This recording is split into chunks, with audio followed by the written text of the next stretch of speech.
सभी का बहुत बहुत स्वागत है आपके अपने चैनल ज्ञानी बाबा 875 में। हम लेकर आ गए हैं आप लोगों के लिए क्लास 10th के प्रकाश का परावर्तन चैप्टर रिफ्लेक्शन ऑफ लाइट। ठीक है, तो विषय क्या है? फिजिक्स यानी भौतिकी क्लास 10th। ये जो पार्ट 1 है और पार्ट भी 1 है। ठीक है, इसमें भारतीय भवन और एनसीईआरटी से सारा टॉपिक को एकत्रित करके यहाँ पर हम पढ़ा रहे हैं। तो आइए देखते हैं पहला बात जो क्या है।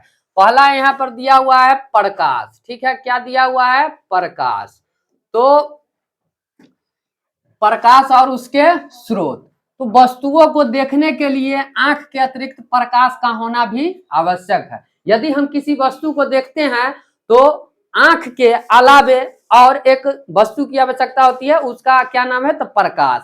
मतलब प्रकाश अगर जब तक नहीं रहेगा तब तक हम इन आंखों से अंधेरा में कुछ नहीं देख पाते हैं। तो किसी भी वस्तु को देखने के लिए आंख और प्रकाश दोनों की आवश्यकता होती है। ठीक है, अंधकार में हम कुछ भी नहीं देख पाते ना। अंधकार जैसे है, अगर किसी क्लास में या कहीं पर घर में अंधेरा छा गया तो अंधेरा में अगर लाइट कट जाता है तो पता चलता है ना कि कुछ नहीं देख पाते हैं ना। क्यों? क्योंकि उस रूम में, उस घर में, उस बेडरूम में ना, उस किचन में, उस क्लास में मतलब कि बिजली गुल हो जाता है, प्रकाश नहीं रहता है, जिसके कारण हम कुछ भी वहां पर अपनी आंखों से नहीं देख पाते हैं। तो अगर किसी वस्तु को देखना है तो दो चीजों की आवश्यकता होती है, एक आंख और दूसरा प्रकाश। तो याद रखिएगा, किसी भी वस्तु को देखने के लिए किन दो चीजों की आवश्यकता होती है? तो आंख और प्रकाश का। अच्छा, अतः प्रकाश वह कारक है जिसकी सहायता से हम वस्तुओं को देखते हैं। मतलब प्रकाश वह कारक है जिसकी सहायता से हम वस्तु को, किसी भी वस्तु को देखते हैं। अगर प्रकाश नहीं रहेगा तो हम किसी भी वस्तु को नहीं देख पाएंगे। इसलिए प्रकाश की सहायता से ही हम किसी वस्तु को देख पाते हैं। वास्तव में प्रकाश जब वस्तुओं से टकराकर हमारी आंख तक पहुंचता है ना, वास्तव में प्रकाश क्या है कि किसी वस्तु से टकराकर हमारी आंख तक पहुंचता है। जैसे कि मान लीजिए कोई क्या है? वस्तु है, यहाँ पर कुछ भी कोई वस्तु है। जब प्रकाश आएगा इससे टकराकर, प्रकाश इधर से आया और इससे टकराकर ना, टकराने के बाद क्या हुआ कि जैसे कि वो हमारी आंख है, तो मान लीजिए यहाँ पर जैसे आंख है, ठीक, तो आंख से क्या लिखा गया है कि वास्तव में प्रकाश जब वस्तुओं से टकराकर हमारी आंख तक पहुंचता है। पहले ही प्रकाश ऐसे आया, उसके बाद वस्तु से टकराया, टकराने के बाद क्या हुआ? हमारी आंख तक पहुंचा। ठीक है, तो पहुंचता है तब ही हम वस्तु को देख पाते हैं। पहले प्रकाश गया, प्रकाश किसी वस्तु से टकराया, टकराने के बाद वो जो प्रकाश है वो कहाँ आया? हमारी आंखों तक आया, जिसके कारण हम वस्तु को क्या करते हैं? देख पाते हैं। ठीक है, अब आगे की बात करते हैं। तो आइए आगे क्या है देखते हैं थोड़ा।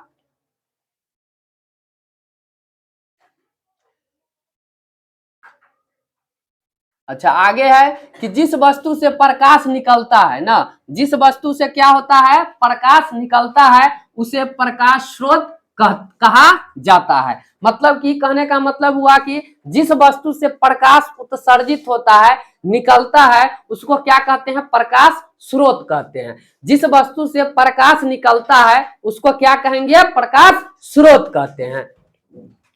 अच्छा, कुछ प्रकाश स्रोत प्राकृतिक है और कुछ मानव निर्मित है ना। सूर्य, तारे आदि प्रकाश के प्राकृतिक स्रोत है। मतलब कि कुछ प्रकाश स्रोत जो है वो क्या है? तो प्राकृतिक है। आप प्राकृतिक प्रकाश स्रोत किसको कहेंगे? तो जो मनुष्य के द्वारा निर्मित नहीं हो, मतलब कि जो ईश्वर के द्वारा बना हो, उसको हम लोग क्या कहेंगे? क्या कहेंगे? तो प्राकृतिक प्रकाश स्रोत। और मानव के द्वारा जो निर्मित प्रकाश स्रोत है उसे हम लोग मानव निर्मित प्रकाश स्रोत कहते हैं। इनमें सूर्य हम पृथ्वीवासियों के लिए प्रकाश का सबसे बड़ा स्रोत है। आपसे एग्जाम में पूछा भी जा सकता है कि जो प्रकाश का सबसे बड़ा स्रोत क्या है? तो कौन चीज है? सूर्य है ना। प्रकाश का सबसे बड़ा स्रोत क्या है? सूर्य है। बिजली का जलता बल्ब या ट्यूब, मोमबत्ती, लैंप, लालटेन, दिया आदि प्रकाश के मानव निर्मित स्रोत है। जैसे अभी ट्यूबलाइट बल रहा है ना, बल्ब या ट्यूब, मोमबत्ती जलता है, लैंप जलता है, लालटेन जलता है, दिया जलता है, तो ये सब कौन बनाया हुआ है? मनुष्य, आदमी बनाया हुआ है। तो ये हो गया मानव निर्मित प्रकाश स्रोत। ठीक है, आशा करते हैं आपको यहाँ तक अच्छे से बात समझ में आ रहा होगा। यदि समझ में आ रहा होगा तो जरूर वीडियो को लाइक कीजिएगा और दबा के एक बार सब्सक्राइब जरूर कर लीजिएगा। ठीक है, आगे बढ़ते हैं। आगे क्या है, प्रकाश के क्या है, जितने भी स्रोत हैं उनमें अन्य प्रकार की विभिन्न ऊर्जाओं को प्रकाश में बदला जाता है। मतलब प्रकाश के जितने भी स्रोत हैं उनमें अन्य प्रकार की विभिन्न ऊर्जाओं को क्या किया जाता है, प्रकाश में बदला जाता है। जैसे लालटेन, लैंप आदि में तेल में संचित रासायनिक ऊर्जा को प्रकाश ऊर्जा में बदला जाता है। कहने का मतलब हुआ कि लालटेन और लैंप जो है वो क्या करता है, तेल में संचित रासायनिक ऊर्जा को ना, लालटेन और लैंप चाहे दिया, रासायनिक ऊर्जा को किस में बदलता है, प्रकाश में बदलता है। ठीक है, तो आपसे ये भी प्रश्न पूछा जाएगा कि जो लालटेन, लैंप आदि जो तेल में संचित होकर रासायनिक ऊर्जा को किस ऊर्जा में बदलता है, तो प्रकाश ऊर्जा में बदलता है। तो याद रखना क्या है कि रासायनिक ऊर्जा को क्या करता है, प्रकाश ऊर्जा में बदला जाता है। इसी प्रकार बिजली के बल्ब और टॉर्च में विद्युत ऊर्जा को प्रकाश में परिणत किया जाता है। और देखिए, बिजली के बल्ब हो या टॉर्च हो या मरकरी हो, ट्यूब हो, जो भी विद्युत से चलने वाला है, ठीक है, तो उसको क्या किया जाता है, विद्युत ऊर्जा को प्रकाश में परिणत किया जाता है। मतलब विद्युत ऊर्जा से क्या किया जाता है, उसमें उसको प्रकाश ऊर्जा में बदल दिया जाता है। ठीक है, इस प्रकार हम पाते हैं कि ऊर्जा के विभिन्न रूपों से प्रकाश की प्राप्ति होती है। अतः प्रकाश एक प्रकार की ऊर्जा है ना, प्रकाश क्या है, तो एक प्रकार का ऊर्जा है। तो आप यहां से अच्छे से इसको समझ गए होइएगा कि प्रकाश क्या है, प्रकाश एक प्रकार की ऊर्जा है। प्रकाश क्या है, तो एक प्रकार की ऊर्जा है। अच्छा, बात करते हैं अगला टॉपिक की। तो यहाँ पर है क्या कि प्रदीप्त और अप्रदीप्त वस्तुएं ना, प्रदीप्त और अप्रदीप्त वस्तुएं। देखिए, कुछ वस्तुएं प्रकाश उत्सर्जित करती है, जैसे सूर्य, बिजली का जलता बल्ब, जलती मोमबत्ती आदि ना। वे वस्तुएं जो प्रकाश उत्सर्जित करती है प्रदीप्त या दीप्तिमान वस्तुएं कहलाती है। मतलब कि अगर जो वस्तु ना प्रकाश उत्सर्जित करता है, मतलब प्रकाश उससे निकलता है, जैसे बल्ब हो गया, मोमबत्ती हो गया, लालटेन हो गया, तो उसको क्या कहेंगे, प्रदीप्त या दीप्तिमान वस्तुएं ना। जिससे प्रकाश निकलता हो, उत्सर्जित होता हो, उसको क्या कहेंगे, प्रदीप्त या दीप्तिमान वस्तुएं। कुछ वस्तुएं प्रकाश उत्सर्जित नहीं करती है, जैसे टेबल, कुर्सी, पुस्तक, पौधे आदि ना। अब टेबल कुर्सी प्रकाश उत्सर्जित करेगा नहीं ना, डेस्क बेंच, ये सब प्रकाश उत्सर्जित नहीं करता है, तो इसको क्या कहेंगे, इसको हम लोग कहते हैं अप्रदीप्त वस्तुएं। ठीक है, तो वे वस्तुएं जो स्वयं कोई प्रकाश उत्सर्जित नहीं करती, अप्रदीप्त वस्तुएं कहलाती है। मतलब कहने का क्या हुआ कि अप्रदीप्त वस्तु किसको कहते हैं, तो वैसा वस्तु जो स्वयं कोई प्रकाश उत्सर्जित नहीं करता हो, मतलब खुद से अपने आप से कोई प्रकाश उत्सर्जित नहीं करता है, उसको हम लोग क्या कहेंगे, अप्रदीप्त वस्तुएं। तो हम आशा करते हैं कि आपको अच्छे से समझ में आ रहा होगा। यदि समझ में आ रहा है तो जरूर वीडियो को लाइक कीजिएगा, चैनल को जरूर से जरूर एकदम निश्चित रूप से सब्सक्राइब कर लीजिएगा। ठीक है, फिर बढ़ते हैं अगले टॉपिक पे। अच्छा, अगला क्या है, तो जब हम किसी प्रदीप्त वस्तुएं से निकला प्रकाश किसी अप्रदीप्त वस्तुएं से टकरा कर हमारी आंखों तक पहुंचता है, तभी हम उस अप्रदीप्त वस्तु को देख पाते हैं।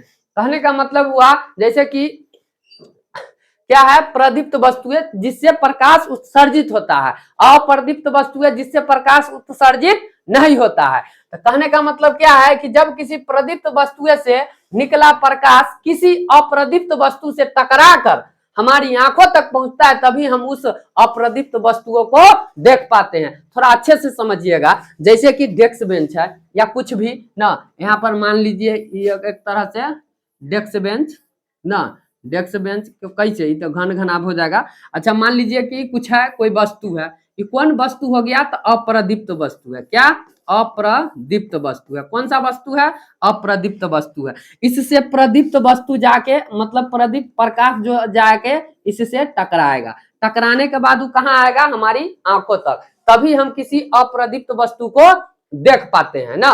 जब देखिए यहाँ पर क्लियर लिखा गया है, जब किसी प्रदीप्त वस्तु से निकला प्रकाश ना, जब किसी प्रदीप्त वस्तु से निकला प्रकाश अप्रदीप्त वस्तु से टकरा कर हमारी आंखों तक पहुंचता है, तभी हम उस अप्रदीप्त वस्तु को देख पाते हैं। अच्छा, उदाहरण के लिए चंद्रमा का अपना प्रकाश नहीं होता, वह अप्रदीप्त है। ठीक है, चंद्रमा का जो है अपना प्रकाश नहीं होता है, चंद्रमा क्या है, अप्रदीप्त वस्तु है। याद रखिएगा, आपसे क्वेश्चन पूछा जाएगा परीक्षा में कि चंद्रमा क्या है, प्रदीप्त वस्तु है या अप्रदीप्त है, तो क्या आप बताइएगा, अप्रदीप्त वस्तु है। चंद्रमा में अपना कोई प्रकाश नहीं होता है, चंद्रमा का कोई अपना प्रकाश नहीं है, इसलिए वो क्या हो गया, अप्रदीप्त वस्तु। जब सूर्य से प्रकाश चंद्रमा पर पड़ता है और उस प्रकाश का कुछ भाग परावर्तित होकर हम तक पहुंचता है, तभी हम चंद्रमा को देख पाते हैं ना। अतः चांदनी, चंद्रमा से आता प्रकाश ना, वास्तव में सूर्य का परावर्तित प्रकाश ही है। मतलब चंद्रमा का कोई अपना जो प्रकाश होता है वो नहीं होता है ना। जब सूर्य का प्रकाश परावर्तित होकर चंद्रमा के कुछ भाग पर पड़ता है, तब हम लोगों को चंद्रमा दिखाई पड़ता है। ठीक है, अच्छा, अब आगे की बात करें तो आगे क्या है, प्रकाश जैसे सूर्य से आता प्रकाश जब सूक्ष्म कण हो, जैसे वायु के अणुओं या धूल कण हो ना। अब देखिए, प्रकाश जैसे सूर्य से प्रकाश आ रहा है, अच्छा, जब सूक्ष्म कण हो, सूक्ष्म कणों का मतलब छोटे छोटे कण, वायु के अणुओं या धूल कण हो, वायु में जो अणु होते हैं, छोटे छोटे कण होते हैं, या उनके जो धूल कण होते हैं ना, पर पड़ता है तो वे कण उन पर पड़ने वाले प्रकाश की कुछ ऊर्जा को अवशोषित कर लेता है, अवशोषित कर फिर उसे चारों ओर विकिरित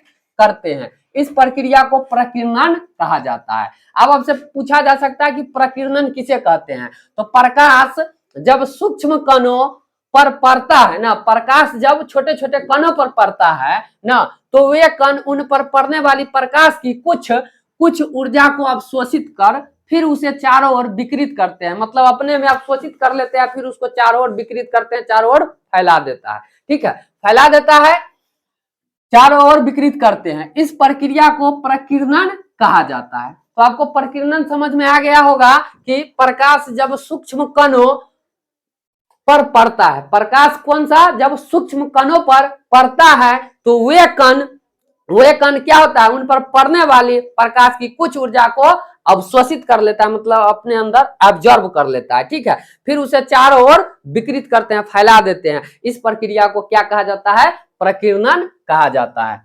इस प्रकीर्णित प्रकाश के कारण हम दिन में ऐसी वस्तुओं को भी देख पाते हैं जिस पर सूर्य का प्रकाश सीधे नहीं पड़ता है। इस प्रकीर्णित के कारण ही ना, प्रकीर्णित प्रकाश के कारण ही हम उन वस्तुओं को भी देख पाते हैं दिन में जिन पर सूर्य का प्रकाश सीधा नहीं पड़ता है ना। डायरेक्ट मतलब सूर्य का प्रकाश नहीं पड़ता है, फिर भी हम दिन में बहुत सारे वस्तु को देख सकते हैं। तो किसके कारण, तो इसी प्रकीर्णित के कारण ना हम किसको, वस्तु को देख पाते हैं। अच्छा, अब आगे की बात करते हैं। तो आगे क्या है, आगे है कि, अच्छा आगे आ जाइए, अब है प्रकाश की किरणें ना, प्रकाश की किरणें किसी प्रदीप्त पदार्थ ना, प्रदीप्त मतलब तो आप समझ गए, पीछे भी समझा चुके हैं कि प्रदीप्त वैसे पदार्थ को कहते हैं जिनसे प्रकाश उत्सर्जित होता है, अप्रदीप्त वैसे पदार्थ को कहते हैं जिनसे प्रकाश उत्सर्जित नहीं होता है।